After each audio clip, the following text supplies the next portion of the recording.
నేను ఎప్పటికీ మర్చిపోను నా జీవితంలో ఒక సంఘటన. నేను విశాఖపట్నంలో ఉద్యోగం చేసే రోజుల్లో మా పక్క మాటల్లో ఒక 5 ఏళ్ల పిల్ల ఉండేది, జ్యోత్స్న అని. అది పాలు తాగుతోంది.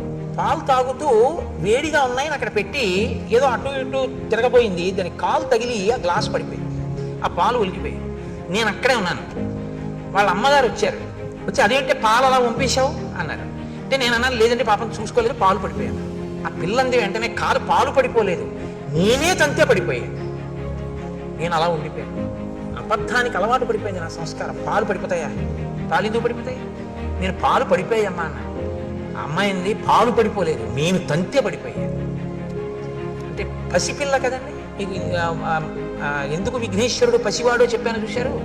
పిల్లకి అలా చెప్పడం ఇష్టం లేదు, అబద్ధం కదా. పాలు పడిపోయాయండి, నేను తంతే పడిపోయాయి. పాలు పడిపోయాయంటే పాలు పడిపోలేదు, నేను తంతే పడిపోయామ్మా అంది. నేను నిజంగా మీరు చెప్తే నమ్మరు, ఆశ్చర్యపోయాను. చదువుకున్నాం, సంస్కారవంతులం అయ్యామని మనకి జీర్ణమైంది. ఇది ఒక పసిపిల్లకి ఇంకా ఈ సంస్కారం అంటక ఉండిపోయిన సత్యగుణం. అది ఎంత తేడారా అనిపించింది నాకు. కాబట్టి